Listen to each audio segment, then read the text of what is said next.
Tenía poder, tenía seguridad, tenía el favor del rey más poderoso del mundo, pero una sola noticia lo destruyó por dentro. Jerusalén estaba en ruinas, sin muros, sin defensa, sin honor. Esa noche, Nehemías lloró en silencio, ayunó, oró, planeó. Meses después, caminaba solo entre escombros, en la oscuridad, rodeado de enemigos invisibles. Construiría el muro, o moriría en el intento. Y lo más perturbador es esto: cuando finalmente ganó, se convirtió en alguien que pocos esperaban. La historia de Nehemías no es solo sobre fe. Es una historia sobre obsesión, vigilancia constante y decisiones extremas. Mientras otros aceptaron la ruina, él decidió enfrentarla. No era profeta, no era sacerdote, era un hombre del sistema que eligió desafiarlo todo. Pero para entender cómo llegó hasta ahí, debemos regresar a una noche de silencio en el palacio. La vida de Nehemías transcurría en Susa, la capital del imperio persa, un mundo de opulencia, intriga política y poder absoluto. Un exiliado judío había ascendido a una posición de prestigio inigualable. Era el copero real. Este no era un trabajo de servidumbre menor. El copero probaba el vino, sí, pero era el confidente más cercano al rey Artajerjes, el guardián de su seguridad y, por extensión, un asesor de confianza. Nehemías vivía entre sedas y banquetes bajo la sombra de la mayor autoridad terrenal, un privilegio que pocos de sus compatriotas en el destierro podían siquiera soñar. Sin embargo, su corazón no estaba en las mesas de mármol ni en los jardines persas. Su alma, de manera silenciosa y profunda, permanecía atada a la tierra de sus ancestros, a la ciudad que era el centro de la fe y que ahora era un símbolo de deshonra ante las naciones. Esta tensión, este vivir una vida de confort mientras el espíritu se desgarraba por la miseria de su pueblo, creaba un conflicto interno que latía bajo la fachada de su impecable servicio al imperio. El mundo alrededor de Nehemías asumía que él había encontrado su lugar, que había negociado su identidad por seguridad y riqueza, pero la chispa de la lealtad a Dios y a su pueblo nunca se había apagado. Era un hombre que lo tenía todo según los estándares de Babilonia y Persia, pero sentía un vacío profundo al saber que la gloria de Sión se había trocado en ceniza. La vida en el palacio era una prisión dorada para un corazón que anhelaba la restauración. Jerusalén era más que un puñado de piedras. Era el testimonio vivo de la promesa de Dios a Israel, el lugar de su templo y la base de su identidad cultural y espiritual. Sin embargo, se había convertido en la vergüenza del mundo conocido. Una ciudad sin murallas es una ciudad sin dignidad. Imagine por un momento lo que significaba la falta de esas defensas. Cualquier bandido de paso, cualquier gobernador local celoso o cualquier ejército menor podía entrar y saquear a voluntad. El miedo era un huésped permanente en cada hogar. El pueblo judío vivía en una constante agonía, sabiendo que estaban a merced de sus vecinos hostiles. La ausencia de muros no solo representaba una vulnerabilidad física, sino una humillación simbólica aplastante. El simple hecho de que los muros no se pudieran levantar debido a la oposición y a los decretos anteriores del imperio que habían detenido la obra, había infundido en el espíritu colectivo una resignación dolorosa, una sensación de fracaso monumental que paralizaba toda iniciativa. El rumor constante de ataques inminentes, el ver las puertas quemadas y las piedras caídas, todo eso gritaba a los habitantes que su Dios no era lo suficientemente fuerte o que simplemente no se importaba. Esta era la realidad brutal que contrastaba violentamente con el esplendor y la seguridad del palacio donde Nehemías servía. Si su corazón anhela ver la reconstrucción de algo importante, tómese un momento ahora para mostrar su apoyo a este mensaje pulsando el botón de me gusta y suscribiéndose al canal. El punto de inflexión llegó de manera abrupta, pero con el peso de siglos de historia. Hanani, uno de sus hermanos carnales, y algunos hombres de Judá llegaron a Susa, recorriendo la distancia agotadora entre Jerusalén y la capital persa. La visita no era social. Traían la verdad que Nehemías, en el fondo, temía escuchar. Nehemías preguntó directamente, con una ansiedad contenida que debió delatar su conflicto interno. ¿Cómo están los que sobrevivieron al exilio y cómo está Jerusalén? Y la respuesta fue un golpe contundente. La situación es crítica. La muralla está derribada, las puertas están consumidas por el fuego y el remanente está en gran afrenta y miseria. Esas palabras no describían ladrillos y madera, describían la condición del espíritu de un pueblo. Para Nehemías, este informe no fue una simple noticia política, fue un quiebre interior, el momento psicológico de no retorno. El contraste entre su propia vida de lujo y la desolación que describían lo desgarró. De repente, el vino fino, la ropa costosa y el favor real se sintieron como una máscara que debía ser arrancada. La culpa silenciosa, ese peso moral que cargaba, estalló en un dolor físico. La Escritura nos dice que al escuchar estas cosas, Nehemías se sentó a llorar. No fue un momento de lágrimas rápidas y pasajeras. Fue un luto profundo, una aflicción que se extendió por días. Se sentó, que es la postura del duelo en la antigüedad, y no solo lloró, sino que también ayunó y oró delante del Dios del cielo. Este ayuno no fue una breve abstinencia, fue la iniciación de un proceso de 4 meses, 4 meses de agonía interna, de silencio reflexivo y de planificación secreta, todo mientras mantenía su fachada de copero sonriente y eficiente frente al rey. Imaginen la tensión, servir la copa del rey, hablar de asuntos mundanos, asistir a las intrigas de la corte, mientras por dentro la mente estaba consumida por ruinas, cenizas y una oración constante y ferviente. Este periodo de silencio y ayuno no fue pasividad, fue la incubación de una determinación irreversible. La decisión de Nehemías de enfrentar el problema, de no delegarlo ni olvidarlo, sino de asumir la responsabilidad de restaurar la dignidad de su pueblo, se forjó en esta soledad angustiosa y prolongada. Durante esos 4 meses de intensa oración, Nehemías no solo lamentó la condición de Jerusalén, él se identificó completamente con el pecado de su pueblo, una postura de intercesión fundamental en la fe bíblica. Su oración, que encontramos registrada en el primer capítulo del libro que lleva su nombre, es un testimonio de humildad y una estrategia brillante. Primero, Nehemías reconoce la justicia de Dios en el castigo. Hemos pecado contra ti. Él no busca excusas para la desolación, sino que asume la responsabilidad histórica y personal del fracaso. Esta confesión profunda era necesaria para purificar su motivación. No quería ser un héroe vanidoso, quería ser un instrumento de la misericordia divina.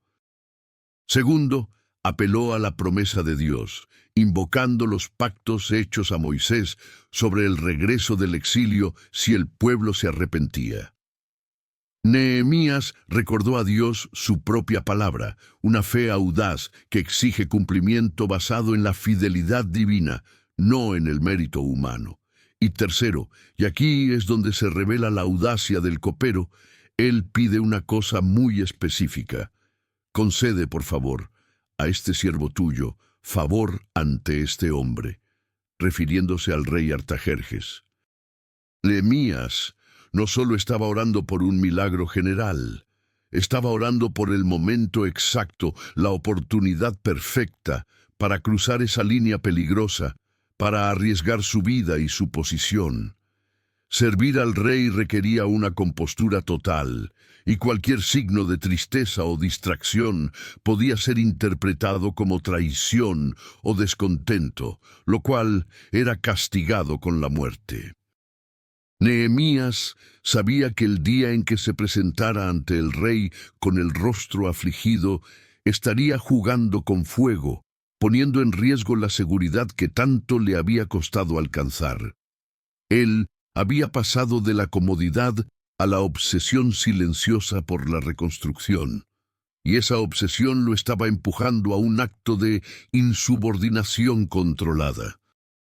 Él esperó pacientemente día tras día, manteniendo su tristeza oculta, esperando que Dios le abriera la puerta al momento preciso en que el rey estuviera receptivo a una petición de esa magnitud. El silencio se mantuvo durante los meses de Tisri a Nisán, un período de 4 lunas en el calendario. Finalmente llegó el mes de Nisán, y Nehemías se encontró sirviendo el vino al rey en la ocasión propicia. La tensión debía ser palpable para él. El rostro, que había disimulado la angustia por tantos días, debía delatar la carga de los escombros y de las lágrimas contenidas. El rey Artajerjes, un hombre acostumbrado a leer los signos más sutiles en su corte para detectar conspiraciones, notó inmediatamente que su copero estaba afligido, algo totalmente inusual, pues Nehemías nunca había estado triste en su presencia. El rey, con la curiosidad de quien maneja un imperio, le preguntó: «¿Por qué está tu rostro triste si no estás enfermo? Esto no es sino tristeza del corazón». Nehemías se encontró en el centro de su propia emboscada emocional. El miedo, que era una reacción lógica ante la pregunta del monarca, se apoderó de él. La pena de muerte por ofender al rey era una realidad tangible. Pero este miedo fue superado por la urgencia de su misión. Lo que ocurrió a continuación fue un testimonio de la gracia divina y de la fe audaz. Nehemías hizo una oración relámpago, silenciosa y rápida, un último recurso antes de pronunciar la petición que podía costarle la vida. Luego, respondió con una reverencia y una honestidad brutal: «Viva el rey para siempre». ¿Cómo no ha de estar triste mi rostro cuando la ciudad, casa de los sepulcros de mis padres, está desierta y sus puertas consumidas por el fuego? Nehemías no solo mencionó su dolor, sino que lo conectó con una obligación ancestral, tocando una fibra de respeto por los muertos que era sagrada incluso en la cultura persa. El rey, en lugar de irritarse por la audacia de su siervo al presentarle un problema de la remota provincia de Judá, preguntó: «¿Qué pides ahora?». El favor real, orado durante 4 meses, había llegado en el momento exacto, abriendo la puerta a una serie de peticiones que iban mucho más allá de un simple permiso para viajar. Nehemías no solo pidió licencia para ir, pidió cartas oficiales para los gobernadores de las provincias, garantizando su paso seguro. Pero lo más importante, pidió una carta dirigida a Asaf, el guarda del bosque real, para que le suministrara toda la madera necesaria para las puertas, los muros y la ciudadela del templo. Nehemías no estaba pidiendo una donación. Estaba exigiendo recursos estratégicos del imperio para un proyecto que, en teoría, Persia había ordenado detener. Esta fue la primera gran victoria, conseguida no por la fuerza, sino por la gracia y la planificación silenciosa de un hombre que decidió arriesgar su vida por una ruina. La autorización del rey Artajerjes no fue solo un permiso, fue un decreto imperial que le otorgó a Nehemías un poder casi absoluto en la provincia, una autoridad que transformó al copero en gobernador y comandante. Este favor real no solo aseguró su viaje y el suministro de materiales cruciales, sino que también le proporcionó una escolta militar de capitanes y hombres a caballo, para garantizar su seguridad a través de las rutas peligrosas. La ironía de la situación no podía ser más palpable. El hombre que había llorado en secreto por la humillación de su pueblo, ahora viajaba con el estandarte y la protección del imperio que los había conquistado. Este viaje de aproximadamente 1.200 kilómetros fue un puente entre dos mundos, el de la opulencia persa y el de la miseria de la Judea post-exilio. Al llegar a Jerusalén, Nehemías mantuvo su agenda y su misión en secreto. Su primera acción fue guardar silencio durante 3 días. Esta pausa no era indecisión, era vigilancia estratégica. Nehemías necesitaba observar, entender el statu quo y, sobre todo, identificar quiénes eran los verdaderos poderes y las potenciales amenazas en la región, sin alertar a nadie de su verdadera intención, que era la reconstrucción inmediata. Él sabía que el mero rumor de que los muros iban a ser levantados provocaría la ira de los enemigos que ya habían luchado para detener la obra años antes. Los adversarios más prominentes eran Sanbalat el horonita, gobernador de Samaria, y Tobías el siervo, un funcionario amonita con conexiones influyentes dentro de la propia Jerusalén. Estos hombres, que se beneficiaban de la debilidad de Judá, vieron la llegada de Nehemías con recelo inmediato.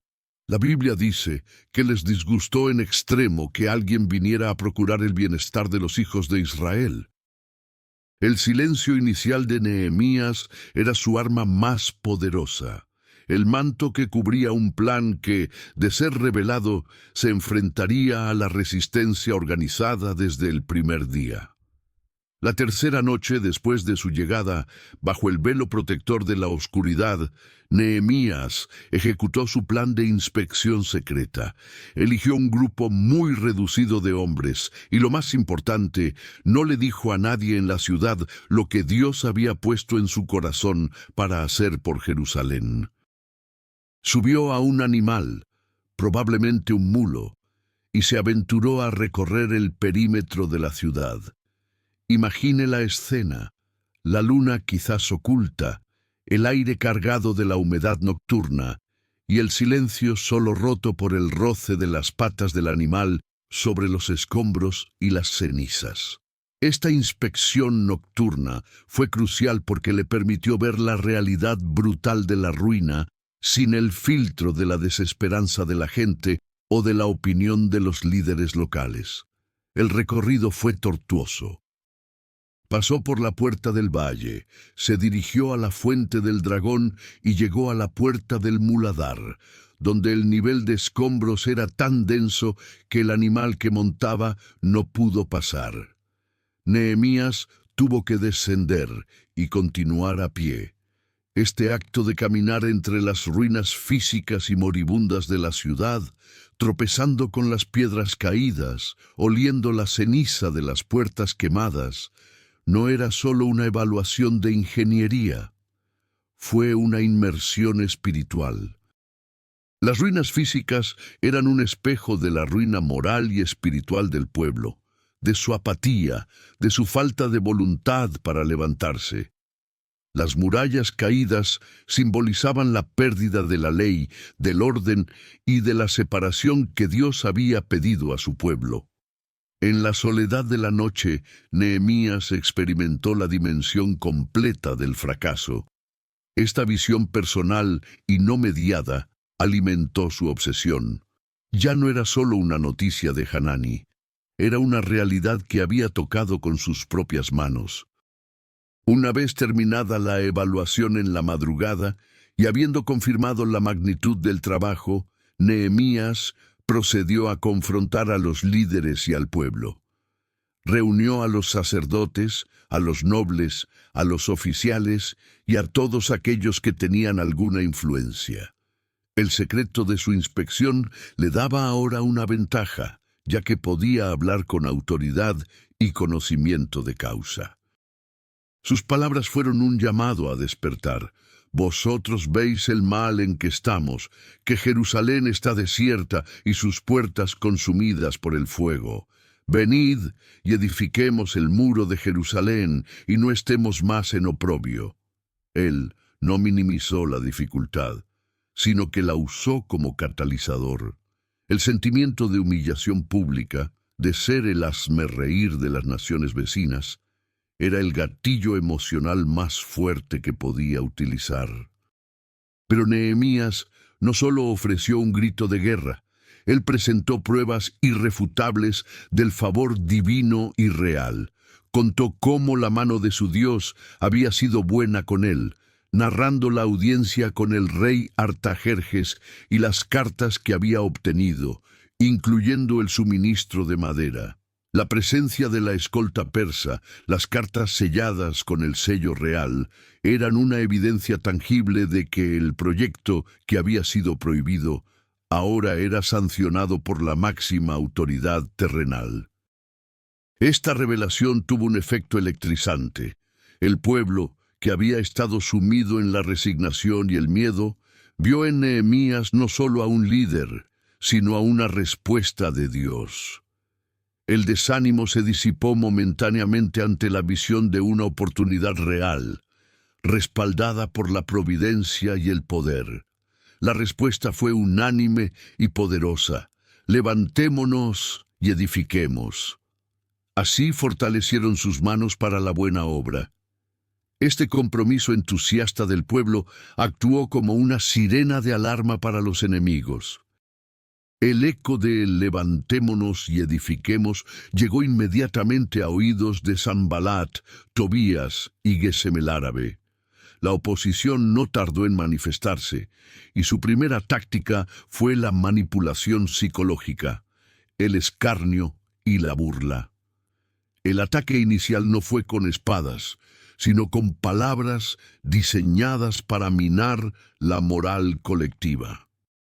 Sanbalat y Tobías ridiculizaron la iniciativa, preguntando con desprecio: ¿qué es esto que hacéis vosotros? ¿Os rebeláis contra el rey? Al sugerir que el trabajo de reconstrucción era un acto de traición, buscaban atemorizar al pueblo. Nehemías no se inmutó por la burla. Su respuesta fue corta, directa y cargada de una autoridad que ya no dependía del rey de Persia, sino del rey del cielo. Él les respondió que no tenían arte, ni parte, ni memoria en Jerusalén. Luego, lanzó la declaración que selló su determinación: el Dios del cielo, Él nos prosperará, y nosotros, sus siervos, nos levantaremos y edificaremos. El desafío estaba lanzado, y el trabajo comenzó con una organización sorprendente que Nehemías orquestó con maestría. En lugar de contratar constructores profesionales, movilizó a la totalidad de la comunidad. El muro se dividió en secciones, y cada familia, cada grupo profesional, cada sector de la población se hizo responsable de reconstruir el tramo de muralla que estaba frente a su propia casa. Esta estrategia de organización no solo aceleró el proceso de construcción, sino que también garantizó un sentido de propiedad y una motivación intrínseca. La gente estaba defendiendo directamente sus hogares. Los sacerdotes, los plateros, los perfumistas, todos trabajaron codo a codo. Es notable el entusiasmo y la unidad inicial, incluso entre los grupos más diversos. La Biblia menciona a hombres de lugares lejanos, a las mujeres y a los hijos que cargaban escombros. Este sistema de segmentación por propiedad creó un mapa de responsabilidad ineludible, donde el fracaso de una sección era visible para todos. El avance fue tan rápido y eficaz que pronto el muro se levantó hasta la mitad de su altura. Este fue un hito que, en lugar de desalentar a los enemigos, incrementó su furia y su determinación de pasar de la burla a la amenaza directa. El rápido progreso de la obra encendió la alarma entre los enemigos de Judá. Sanbalat, Tobías, los árabes, los amonitas y los de Asdod, al escuchar que la reparación de los muros avanzaba y que las brechas comenzaban a cerrarse, se llenaron de gran cólera. Su plan era sencillo y brutal. Conspiraron todos a una para venir y atacar Jerusalén y causar confusión. Este paso de la palabra al filo de la espada marcó una escalada crítica. La amenaza de un ataque coordinado causó un pánico comprensible entre los trabajadores. El enemigo externo sabía que si lograban infundir suficiente terror, la propia gente se desmoronaría. Y de hecho, el miedo comenzó a corroer la voluntad de los constructores. Los judíos que vivían cerca de los enemigos venían repetidas veces y decían: «De todos los lugares donde volváis, ellos vendrán sobre nosotros». Esta era la voz del derrotismo, una profecía autocumplida de la parálisis. El cansancio de la obra, sumado a la constante amenaza de ataque, comenzó a sembrar la duda. Las manos se aflojaron. Nehemías entendió que la fe no era suficiente si no iba acompañada de acción estratégica y vigilancia inquebrantable. Nehemías no ignoró el miedo, ni pretendió que la amenaza no existía. Él abordó la situación de frente. Su primera acción fue colocar guardias. Puso gente en las partes más bajas del lugar, detrás del muro y en los sitios abiertos, organizando al pueblo por familias, con sus espadas, sus lanzas y sus arcos. Esto fue un poderoso gesto visual que demostró a los constructores que la defensa era tan importante como la edificación. Ver a sus parientes armados y listos para defender el sector infundía coraje donde antes había solo terror. Después de esta organización física, Nehemías dirigió una arenga fundamental. Se puso de pie, un líder visible y presente, y les habló: «No temáis delante de ellos, acordaos del Señor grande y temible, y pelead por vuestros hermanos, por vuestros hijos y por vuestras hijas, por vuestras esposas y por vuestras casas». Esta orden era una profunda aplicación espiritual. La lucha no era solo por las piedras, sino por los lazos más sagrados. Cuando los enemigos se enteraron de que estaban listos para luchar, su conspiración se desmoronó. Este es el poder de la vigilancia activa. No solo frustra el ataque, sino que también desarma la intención del adversario. Una vez neutralizada la amenaza de ataque inmediato, Nehemías instituyó un sistema de seguridad sin precedentes para garantizar que el trabajo no se detuviera. Él comprendió que la guerra invisible requería una vigilancia constante. A partir de ese momento, la mitad de los hombres trabajaba en la obra y la otra mitad estaba armada, lista para el combate.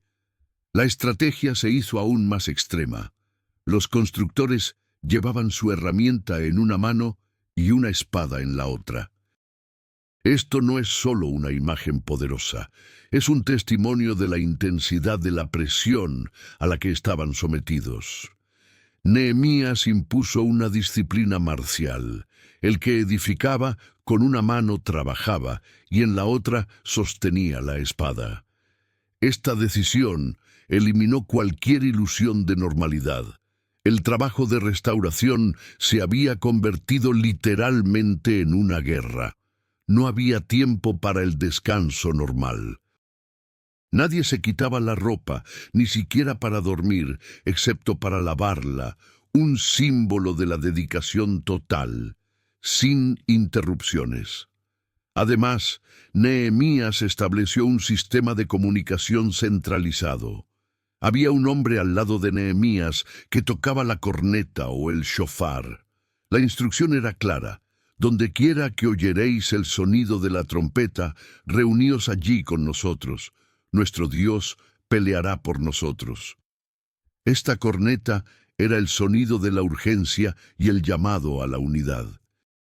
En el momento en que se escuchara el toque, todos debían abandonar su sección de trabajo y acudir al punto de peligro. Si usted se ha sentido alguna vez ridiculizado por intentar levantar algo nuevo y bueno en su vida, o si ha dudado de su proyecto por las burlas externas, comente ahora: yo tengo sed de empezar de nuevo, para afirmar su compromiso. Sin embargo, la amenaza más peligrosa a menudo no viene de afuera. Justo cuando la moral parecía consolidarse, surgió una profunda crisis interna que amenazó con desmantelar el proyecto desde sus cimientos. La causa fue la opresión económica. El pueblo, que estaba trabajando incansablemente sin salario y que no podía cultivar sus campos por la dedicación total a la obra, se había empobrecido. Para sobrevivir, muchos se habían visto obligados a hipotecar sus tierras y viñas, e incluso a pedir prestado dinero para comprar grano y pagar el impuesto del rey. Peor aún, algunos habían tenido que entregar a sus propios hijos e hijas como esclavos a otros judíos ricos para saldar sus deudas. Y la mayor traición era que los propios nobles y oficiales judíos eran los prestamistas que estaban cobrando usura a sus hermanos, aprovechándose de la crisis. La ley de Moisés prohibía estrictamente prestar dinero a interés a un hermano. Esta injusticia social generó un gran clamor del pueblo contra sus propios hermanos nobles. Nehemías, que acababa de enfrentar ejércitos y burlas, se enfrentó ahora a la traición ética de su propio pueblo. Su reacción fue la de un líder con integridad inquebrantable. Él se enojó en gran manera cuando oyó el clamor y estas palabras. Nehemías convocó una gran asamblea, un enfrentamiento público entre los explotadores y las víctimas. Primero, él reprendió a los nobles y a los oficiales con la autoridad moral que le daba su propia conducta intachable. Les recordó que él y sus hermanos habían estado rescatando a los judíos que habían sido vendidos a las naciones, y ahora ellos estaban vendiendo a sus propios hermanos. ¿Vendéis vosotros a vuestros hermanos?, preguntó. La reprensión fue tan poderosa que los nobles se quedaron en silencio sin encontrar respuesta. Nehemías no solo reprendió, exigió una restitución inmediata y completa. La orden fue tajante: devolver en ese mismo instante los campos, las viñas, los olivares, las casas y el 100% de la usura que habían cobrado. Él entendió que la reconstrucción del muro era inútil si la justicia social estaba en ruinas. Nehemías se puso como ejemplo, testificando que él, como gobernador, no había exigido su parte ni había comprado campos. De hecho, él mantenía a su mesa a 150 personas sin depender del pan del gobernador. Nehemías hizo jurar a los nobles que cumplirían su promesa de restitución, obligándolos a comprometerse con la justicia en un acto público y solemne. El pueblo, al ver esta demostración de liderazgo ético y radical, respondió: «Amén», y alabaron a Dios. Esta crisis, manejada con firmeza y justicia, demostró que la reconstrucción del muro era inseparable de la reforma del carácter y la moral. ¿Qué aprendiste de la manera en que Nehemías enfrentó la traición y la usura dentro de su propio pueblo? Comenta tu reflexión. porque muchas veces nuestra mayor muralla caída está en nuestra propia casa. Superada la amenaza externa por la vigilancia armada y restaurada la moral interna por la justicia económica, el proyecto de reconstrucción avanzó con una velocidad vertiginosa. Los enemigos, al ver que la muralla subía sin descanso, recurrieron a la táctica más insidiosa, la desmoralización y el asesinato encubierto del líder. Sanbalat y Gesem enviaron un mensaje a Nehemías, invitándolo a reunirse con ellos en una de las aldeas en el campo de Ono. La invitación parecía ser una tregua diplomática, un intento de negociación. Nehemías discernió de inmediato la trampa oculta, la intención maliciosa de hacerle daño en secreto. Su respuesta fue un rechazo rotundo que se repitió 4 veces, mostrando la absoluta determinación de no ser distraído de su tarea principal. El mensaje fue simple: yo estoy haciendo una gran obra, y no puedo ir. ¿Por qué ha de cesar la obra dejándola yo para ir a vosotros? Esta postura ejemplifica la importancia de proteger la misión de las distracciones y de los falsos compromisos. La obstinación de Nehemías obligó a los enemigos a intensificar su ataque psicológico. La 5ª vez, Sanbalat envió a su siervo con una carta abierta, una táctica diseñada para generar el máximo pánico dentro de Jerusalén. El contenido era explosivo. Se acusaba a Nehemías de conspirar para rebelarse contra el rey de Persia, de estar construyendo la muralla con fines sediciosos y de que se proponía ser rey de Judá. El objetivo de la carta abierta era doble: alimentar la paranoia colectiva y proporcionar una excusa al rey Artajerjes para detener el proyecto.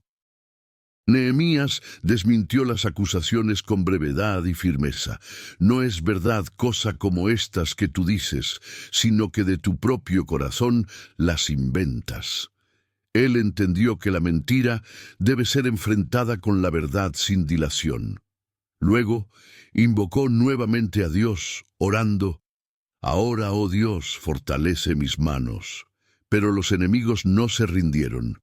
Su siguiente movimiento fue la traición interna, usando a un profeta llamado Semaías, quien aparentemente estaba confinado en su casa. Semaías buscó infundir miedo en Nehemías, sugiriendo que los enemigos vendrían a matarlo de noche, y le aconsejó que se escondiera dentro del templo. Esta era la trampa más sutil de todas. Nehemías era un laico, no un sacerdote. Entrar al lugar sagrado del templo habría sido un sacrilegio, descalificándolo de su liderazgo. El objetivo de Semaías, que había sido sobornado por Sanbalat y Tobías, era hacer que Nehemías pecara, deslegitimando su autoridad.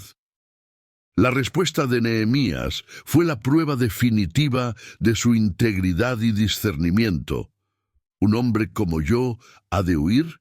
¿Y quién que fuera como yo entraría al templo para salvar su vida? No entraré. La perseverancia implacable de Nehemías, su negativa a ser intimidado o seducido al compromiso, llevó el proyecto a su clímax. A pesar de la vigilancia constante, de las armas en la cintura y del agotamiento acumulado, el muro fue terminado. La escritura registra el hito histórico. Fue terminado el muro el 25 del mes de Elul, en 52 días. 52 días. Menos de 2 meses de trabajo ininterrumpido bajo presión extrema. El contraste entre los años de estancamiento y la rapidez de la restauración bajo el liderazgo de Nehemías es un testimonio del poder de la unidad, la fe estratégica y la obsesión enfocada. La finalización de la muralla no fue solo un logro de ingeniería, fue un evento de profunda significancia espiritual y política. Cuando todos nuestros enemigos oyeron esto y lo vieron todas las naciones que estaban alrededor de nosotros, se sintieron humillados y reconocieron que esta obra había sido hecha por nuestro Dios. El impacto psicológico en los adversarios fue inmediato y devastador. Sanbalat y Tobías tuvieron que admitir la victoria del Dios de Israel. El muro se convirtió en un símbolo irrefutable de la fidelidad de Dios y de la nueva dignidad de su pueblo. Una vez que la muralla estuvo terminada, Nehemías se enfocó en asegurar la ciudad y establecer el orden interno. Nombró porteros, cantores y levitas. Es de destacar el nombramiento de su hermano Hanani y de Ananías, el comandante de la fortaleza. El texto bíblico hace una observación crucial sobre Ananías. Era hombre de verdad y temeroso de Dios, más que muchos. Nehemías priorizó la integridad moral y la piedad sobre la simple habilidad administrativa. Pero el legado de Nehemías va mucho más allá de la albañilería y la seguridad. Su verdadera misión culminó con la restauración de la fe y la identidad del pueblo. El clímax de esta restauración espiritual ocurrió en la Plaza del Agua, donde Nehemías convocó al pueblo y al sacerdote Esdras, el escriba. La gente se reunió como un solo hombre y le pidieron a Esdras que trajera el libro de la ley de Moisés. Esdras leyó el libro a la congregación, y la lectura duró desde la mañana hasta el mediodía. El pueblo escuchó atentamente, y al comprender la palabra, se produjo un despertar masivo, una profunda reacción de contrición y arrepentimiento. El pueblo comenzó a llorar al escuchar las palabras de la ley, reconociendo cuán lejos habían estado de los mandamientos de Dios. Nehemías y Esdras les dijeron: «No os entristezcáis, porque el gozo del Señor es vuestra fuerza». Este día era santo para el Señor, un momento para celebrar la misericordia y la gracia divinas. El pueblo obedeció y se regocijó con gran alegría, porque habían entendido las palabras que les habían enseñado. La historia de Nehemías es un testimonio de que la fe no teme el trabajo duro, que la oración debe ir acompañada de planificación audaz, y que la integridad es el fundamento de toda restauración. Este hombre comenzó como copero en la opulencia y terminó como reformador que no temió enfrentarse a la codicia interna ni a las amenazas externas. Construyó con una espada en una mano y una herramienta en la otra, demostrando que la vigilancia espiritual debe acompañar siempre a la construcción de la obra de Dios. Si esta historia de obsesión, vigilancia y fe inquebrantable ha tocado su corazón, suscríbase para más análisis profundos de la Biblia, comparta este video con alguien que necesite fuerza para construir en medio de la adversidad, y recuerde siempre que la alegría del Señor es nuestra fuerza.